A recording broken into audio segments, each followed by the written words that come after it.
నమస్తే దోస్తులు, welcome to Nani Anil blogs. ఈరోజు ముచ్చట ఏంటంటే స్వీట్ హౌస్లో చేసినట్టు మన ఇంట్లో గులాబ్ జామ్ చేయబోతున్నాం. ఫస్ట్ పాలు మరగబెట్టింది కార్తీక. పాలు మరిగిన తర్వాత పాలు పక్కన పెట్టుకోవాలి దింపుకొని. అట్లాగే గులాబ్ జామ్ అదే షాప్లో తెచ్చుకుంటాం కదా, గులాబ్ జామ్ పౌడర్ తీసుకోవాలి. ఇలా ప్లేట్లో పోసుకోవాలి. ప్లేట్లో పోసుకున్న తర్వాత ఇందులోకి నెయ్యి యాడ్ చేసుకోవాలి. ఇలా నెయ్యి యాడ్ చేసుకున్న తర్వాత మా కార్తీక మాత్రం మొత్తం విండేస్తుంది, ఒక చుక్క కూడా పోనీయనంటూ. నెయ్యి పోసుకున్నాము. నెయ్యి పోసుకొని ఇలా మెల్లగా కలుపుకోవాలి. ఇలా మొత్తం మిక్స్ అయ్యాలి, మంచిగా కలుపుకోవాలి. ఇలా కలుపుకున్న తర్వాత పక్కనే ఉన్నాయి కదా, ఏమున్నాయి అనుకుంటున్నారు? అదే పాలు. ఇందులో కొంచెం కొంచెం పాలు పోసుకుంటూ కలుపుకుంటూ ఉండాలి. ఇలా ఒకేసారి పోస్తే ఎక్కువ అయిపోయే అవకాశం ఉంటుంది కాబట్టి కొంచెం కొంచెం పోసుకోవాలి పాలు. మేమైతే కొంచెం కొంచెం పోసుకుంటున్నాము. ఇలా సరిపడా చూసుకుంటూ పోసుకోవాలి. నాకైతే పాల స్మెల్ పడదు, కానీ మా కార్తీక పోసేస్తుంది. చూద్దాం మరి తినగలుగుతానా లేదా ఏంటి అన్నది చేసిన తర్వాత చూస్తా. ఇంకా ఇలా కలిపేసి పాలు పోసింది ఇంకొంచెం. ఇంకా దాన్ని ఇలా మెత్తగా కలుపుకోవాలి. ఇలా మెత్తగా కలుపుకొని గట్టిగా అయ్యేంత వరకు కలుపుకోవాలి.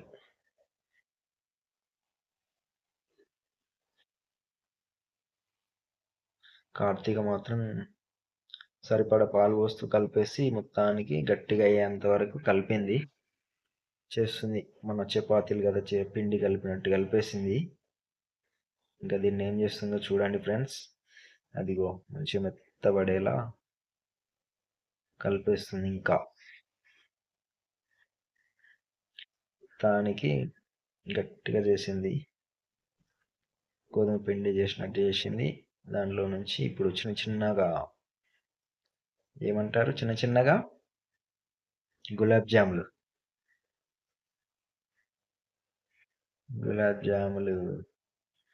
ఇలా చిన్న చిన్న ముద్దలుగా చేసి పక్కన పెట్టుకోవాలి.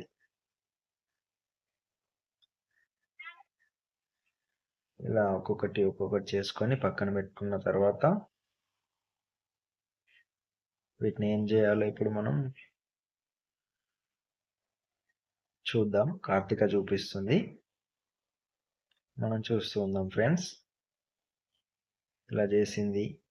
ఇవన్నీ ఎన్ని ఉంటాయి అనుకుంటున్నాం? 1 2 3 4 5 6 7 8 9 10 11 12 13 14 దానికైతే 7 3 21 కనిపిస్తున్నాయి నాకైతే. మీకు ఎన్ని కనిపిస్తున్నాయి కామెంట్ పెట్టుర్రి ఫ్రెండ్స్. నేనైతే 21 ఉన్నాయి అనుకుంటున్నాను. ఇప్పుడు మళ్ళీ వాటర్ మరిగించుకోవాలి. కొంచెం వాటర్ మరిగించుకొని ఇందులోకి షుగర్ యాడ్ చేసుకోవాలి. 2.5 కప్పుల షుగర్ పోసింది కార్తీక అయితే. మీరైతే షుగర్ ఎక్కువ తినే వాళ్ళు అయితే కొంచెం ఎక్కువ పోసుకోండి. మేమైతే ఎక్కువ తినాం షుగరు. ఇందులోకి యాలకులు యాడ్ చేసుకోవాలి. కొందరు ఇలాచిలా ఏమో అంటారు, నేనైతే యాలకులు అంటాను. మీరేమంటారో కామెంట్ పెట్టండి ఫ్రెండ్స్. వీటిని మెత్తగా దంచుకున్న తర్వాత ఇలా పొడి చేసి అందులో పోసుకొని మరగబెట్టుకోవాలి. ఇలా మరగబెట్టుకున్న తర్వాత పక్కన పెట్టుకొని ఇంకో కడాయి తీసుకొని ఇందులో ఏం చేయాలి, ఆయిల్ పోసుకోవాలి. ఇలా ఆయిల్ పోసుకున్న తర్వాత ఆయిల్ వేడెక్కేంత వరకు వెయిట్ చేయాలి.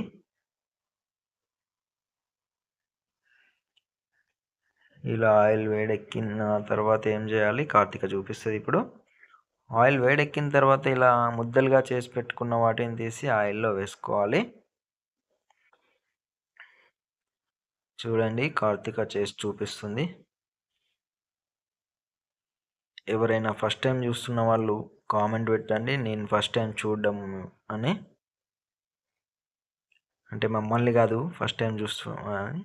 గులాబ్ జామ్ చేయడం చూస్తున్న వాళ్ళు, ఫస్ట్ టైం చూస్తున్న వాళ్ళు కామెంట్ పెట్టుకోర్రి.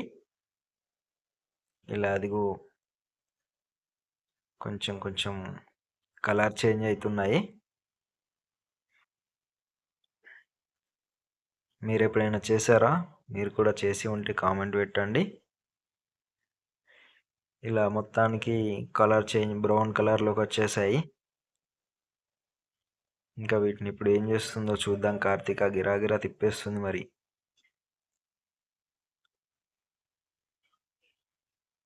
ఇలా ప్లేట్లోకి తీసుకోవాలి. మొత్తం బ్రౌన్ కలర్లోకి వచ్చిన తర్వాత ప్లేట్లోకి తీసుకోవాలి.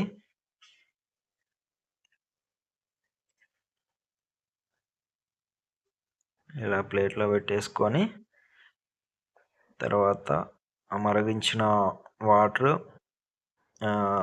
షుగర్ వేసి మరిగించాం కదా, అది ఉన్నాయి. ఇవి గులాబ్ జాములు ఫ్రిడ్జ్లో పెట్టుకోవాలి. ఫ్రిడ్జ్లో పెట్టుకొని ఒక హాఫ్ అన్ అవర్ అలా వెయిట్ చేసిన తర్వాత బయటికి తీసుకొని ఇప్పుడు ఇందులో వేసుకోవాలి. షుగర్ వాటర్ మరిగించాం కదా, అందులో వేసి పెట్టుకోవాలి. అందులో మంచిగా వేసి అలా ఇలా గిరాగిరా తిప్పి మిక్స్ అయ్యేలా తిప్పాలి. చూడండి ఫ్రెండ్స్, ఇప్పుడు గులాబ్ జామ్ రెడీ అయిపోయాయి. చూసారా?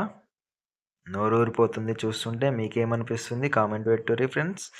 మేమైతే చిన్న కటవర్లో తీసుకుంటున్నాము. వావ్, పాలు పోసినప్పుడు నచ్చలేదు నాకు మాత్రం. ఇప్పుడైతే నోరు ఊరిపోతుంది ఫ్రెండ్స్. మీకు ఎలా అనిపించింది కామెంట్ పెట్టేసుకోండి.